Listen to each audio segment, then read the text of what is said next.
اب اگر جسمانی تکلیف پہنچائی ہے، اس کا طریقہ یہ ہے کہ اپنے آپ کو اس کے سامنے پیش کریں کہ بھائی میں حاضر ہوں، مجھے مار لو، میں نے تمہیں مارا تھا ایک تھپڑ ایک مکہ، تم بھی وہی تھپڑ وہی مکہ مار کے اپنا بدلہ لے لو خدا کے واسطے، تاکہ میں میدان محشر میں نہ پکڑا جاؤں۔ اگر وہ کہتا ہے کہ نہیں میں نہیں مارنا چاہتا تو بولے پھر مجھے معاف کر دو۔ جسمانی تکلیف میں آپ کو معافی مانگنی ہوگی۔ اچھا، معافی ہر اس سے مانگنی ہوگی جس کو آپ نے جسمانی تکلیف پہنچائی ہے۔ بہت سے یہاں ٹارزن بیٹھے ہوں گے جو بیویوں کے جبڑوں پہ مکے مار چکے ہیں، تھپڑ مار چکے ہیں۔ آج گھر جاؤ، اپنی بیوی سے ہاتھ جوڑ کے معافی مانگو کہ نیک بخت مجھے معاف کر دے، مفتی صاحب نے شعور بیدار کیا ہے، ورنہ میں آپ کو صحیح عرض کر رہا ہوں میدان معاشر میں آپ کی بیوی چھوڑے گی نہیں آپ کو۔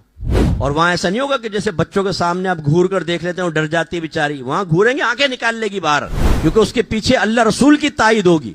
جتنا ٹارزن بننا تھا زندگی میں بن گئے آپ، میدان معاشر میں وہ شیر نہیں ہوگی اور آپ بھیگی بلی ہوں گے، کیونکہ آپ کو حساب و کتاب دینا ہوگا۔ آپ کے نام اعمال سے نیکی نکال کر زوجہ کے نام اعمال میں ڈالی جائیں گی۔ راضی کر لیں ابھی تو، لہذا بیوی سے معافی مانگے،